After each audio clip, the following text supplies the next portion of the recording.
umuryango w'abibumbye, Organisation des Nations Unies, United Nations. Umuryango w'abibumbye ni ishyirahamwe rihuza ibihugu byinshi ku isi rigamije gushaka no kubungabunga amahoro n'umutekano ku isi. Izina umuryango w'abibumbye ryahimbwe na Franklin Delano Roosevelt wari perezida wa Leta Zunze Ubumwe za Amerika, rikaba ryarakoreshejwe bwa mbere mu nyandiko ikubiyemo inshingano z'umuryango w'abibumbye tariki ya 2 Mutarama mu 1942. Icyo gihe abari bahagarariye ibihugu byabo 26 bihaye inshingano y'uko guverinoma z'ibihugu bari bahagarariye zifatanya kurwanya ubutegetsi buyobowe n'umutwe umwe. Ayo masezerano yashyizwe ku mugaragaro tariki 24 Ukwakira mu 1945, akaba ari nayo tariki ifatwa ko ariho umuryango w'abibumbye washinzwe. Icyo gihe inshingano z'umuryango w'abibumbye zagabanyijwe bimwe mu bihugu bigize uwo muryango: Ubushinwa, Uburusiya, Ubufaransa, Ubwongereza na Leta Zunze Ubumwe za Amerika n'abandi banyamuryango. Indimi zikoreshwa mu muryango w'abibumbye ni Igishinwa, Igifaransa, Icyongereza, Icyesipanyol, Icyarabu, Ikirusiya. Indimi z'akazi zikaba Icyongereza n'Igifaransa.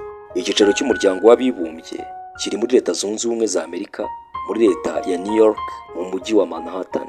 Kuri ubu umuryango w'abibumbye ugizwe n'ibihugu 193, bishobora kwiyongera bitewe n'igihugu gishya gifite ubwigenge cyemewe.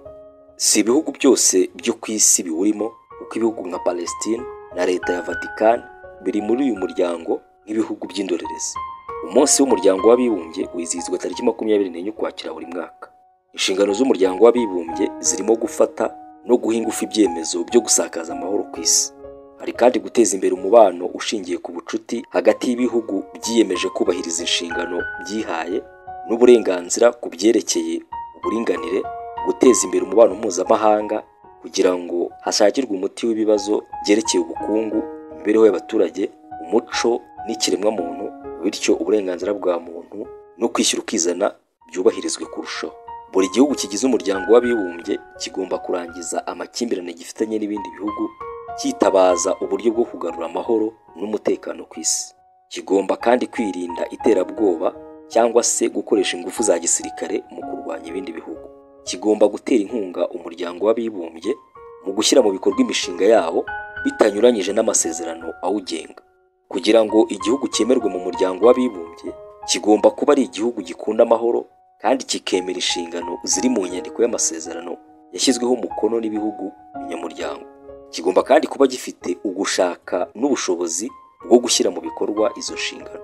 Imikorere y'umuryango w'abibumbye iboneka mu nzego zitandukanye, arizo inteko rusange, inama ishinzwe amahoro ku isi, urukiko mpuzamahanga rw'ubutabera n'ubunyamabanga. Hari kandi inama ishinzwe ubukungu n'imibereho myiza, Conseil économique et social. Iyi nama ni urwego rushinzwe ihuzabikorwa no kujya inama ku bibazo birebana n'ubukungu n'imibereho myiza ndetse no kubungabunga ibidukikije no gushyira mu bikorwa ingamba zose z'iterambere zemejwe ku rwego mpuzamahanga. Igizwe n'ibihugu 54, 18 bitorwa n'inteko rusange kuri manda y'imyaka 3. Hari kandi n'inama ishinzwe ibihugu ndagizo. Iyi nama ikaba ireberera uduce, uturere, ubutaka bwashyizwe, imicungire yashyizwe mu biganza by'urwego mpuzamahanga y'uyu muryango w'abibumbye. Inteko rusange ni ishami fatizo ry'umuryango w'abibumbye, ikaba igizwe n'ibihugu byose biri muri uyu muryango. Buri gihugu gifite uburenganzira bwo gutora kugira ngo hafatwe ibyemezo mu bibazo by'umutekano, kwemerera ibindi bihugu kwinjira mu muryango w'abibumbye no kwemeza ingingo y'imari. Iyi nteko rusange kandi ifata ibyemezo ku bibazo biba biri ku isi. Iyi nteko rusange by'umwihariko ifatwa nk'uruvugiro kuko mu gihe yateranye buri gihugu kinyamuryango gihabwa umwanya w'uruvugiro maze kikagaragaza imigabo n'imigambi yacyo ndetse n'aho gihagaze mu biriho muri icyo gihe ku rwego rw'isi. Muri iyi nteko abayobozi b'ibihugu bagiye bavuga akabari ku mutima, ndetse muri bo harimo abatazibagirana mu mateka y'inteko, barimo Fidel Castro, perezida akaba n'umuyobozi w'impinduramatwara wa Cuba. Mu nteko rusange y'umwaka w'1960 yafashe ijambo rimara amasaha 4, rica agahigo kuba imbwirwaruhame ndende mu mbwirwaruhame zose zahavugiwe. Ibyari ijambo byahindutse isomo. Icyo gihe Castro yikomye bikomeye ibihugu byamatse ibihugu biyobowe na Leta Zunze Ubumwe za Amerika zihaye gutegeka ibindi bihugu imirongo bigenderaho n'ibyo bigomba gukurikiza. Iyi mvugo yo kwikoma guhabwa imirongo ngenderwaho yari ayisangiye na benshi barimo Robert Gabriel Mugabe, akibukwa cyane yikoma uwari perezida wa Leta Zunze Ubumwe za Amerika Donald Trump, wari wakoresheje imvugo irimo kwishongora n'iterabwoba, agaragaza ko utazumvira imirongo ibihugu bikomeye bitanga azagerwaho n'ingaruka. Aho niho Robert Mugabe yuririye asubiza Trump amwibutsa ko Leta Zunze Ubumwe za Amerika arizo ubwazo zatangije intambara y'iterabwoba, bityo nabo bakaba badashobora kwemera iryo terabwoba rya Leta Zunze Ubumwe za Amerika, bakaba biyemeje kurirwanya bivuye inyuma. Aha niho Mugabe yifashishije inkuru ya Goliyati na Dawidi, ambwira Trump ko gukangata nka Goliyati nabo bazakora nka Dawidi, iterabwoba rye bakarihagarika.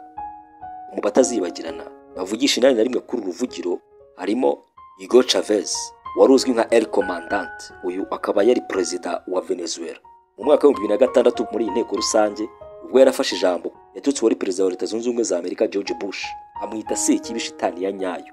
Yahamagariye abantu baba batazi shitani kwitegereza Bush kuko ari we shitani nzima mu mahembe yayo n'umurizo. Kwikomanga mu gahanga no mu gatuza kw'abavugira muri iyi nteko ntawe wagejeje ku rwego rwa Colonel Muammar Gaddafi.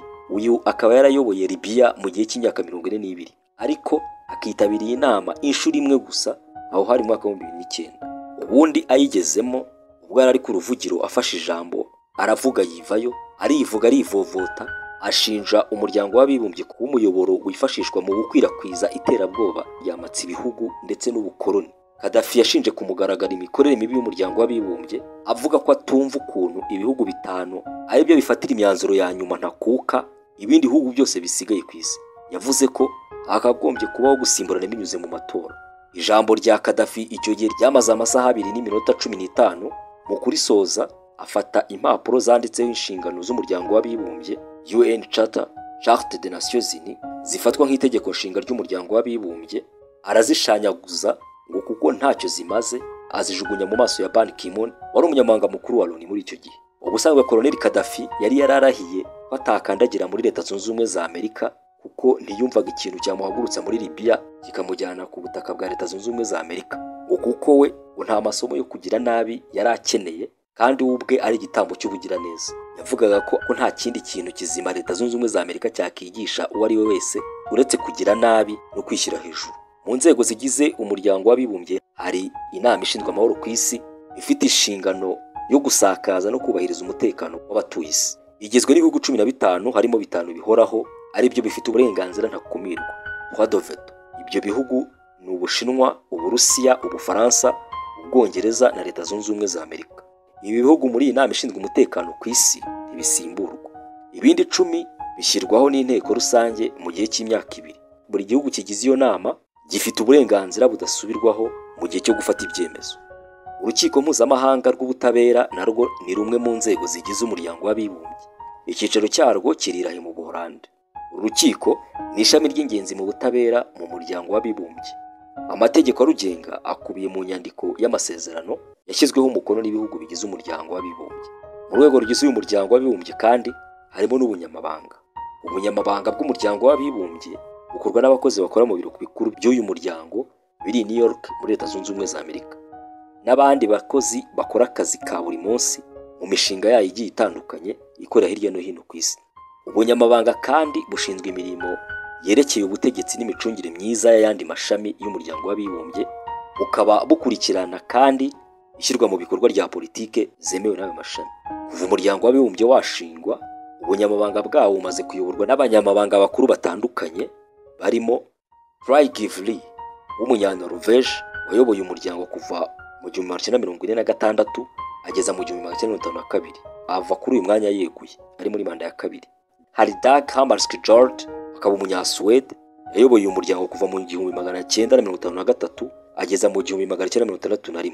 Yapfuye ari muri manda ya kabiri. Yazize impanuka y'indege ubwo yari avuye muri Zaire muri Repubulika ya Demokarasi ya Kongo. Hari kandi umunya-Birmania Yutant yayoboye umuryango kuva mu mwaka w'1961 ageza mu 1971. Manda ebyiri zingana n'imyaka 10. Kurt Waldheim akaba umunya-Autriche. Uyu yabaye umunyamabanga mukuru w'uyu muryango kuva mu 1972 agera mu 1981. Yasimbuwe na Javier Pérez de Cuellar Umunyaperu wayoboye ubu bunyamabanga kuva mu 1982 agera mu 1991. Ubu bunyamabanga abusigira Boutros Ghali, umunyamisiri. Yabaye umunyamabanga kuva mu 1991 agera mu 1996. Asimburwa na Kofi Annan, umunyagana wayoboye ubu bunyamabanga kuva mu 1997 agera mu 2006. Asimburwa n'umunyakoreya y'Epfo Ban Ki-moon wayoboye ubunyamabanga bukuru bwa ONU kuva mu 2007 agera mu 2016. Uyu yushuje ikivi umwanya awusigira umunyaportugal Antonio Guterres uyoboye ubunyamabanga bw'umuryango w'abibumbye kuva mu 2017 kugeza mu 2026. U Rwanda rwabaye umunyamuryango w'umuryango w'abibumbye tariki 18 Nzeri mu 1962. Umuryango w'abibumbye ukaba waragaragaye cyane mu Rwanda mu gihe cy'amakimbirane n'intambara, ndetse ugira n'ubutumwa bwihariye bwiswe MINUAR, Mission des Nations Unies pour l'assistance au Rwanda. Ni ubutumwa bwabayeho hagati y'itariki 5 z'ukwezi kwa 10 1993 kugeza ku itariki 8 z'ukwezi kwa 3 mu 1996. Bukaba bwari ubutumwa bwo kwita ku kubungabunga amahoro bwari bugizwe n'ingabo z'uyu muryango zizwi nka Casque Bleu Helmet, abanyengofero z'ubururu, uko barangwa n'uko baba bambara ingofero z'ubururu. Ni ubutumwa bwayobowe n'abanyakanada General Romeo Dallaire waje gusimburwa na General Guy Toussaint. Ibikorwa byo gushaka no guharanira amahoro ku isi binyuze mu mashami atandukanye, umuryango w'abibumbye wahawe ibihembo 12 by'amahoro byitiriwe Nobel, harimo 2 bifitwe n'abanyamabanga bakuru aribo Dag Hammarskjöld ndetse na Kofi Annan. Nk'uko biri mu ntero yayo y'umuryango w'abibumbye, amahoro, agaciro n'uburinganire ku mubumbe utunganye, ibyo umuryango w'abibumbye wifuriza isi birakayihama.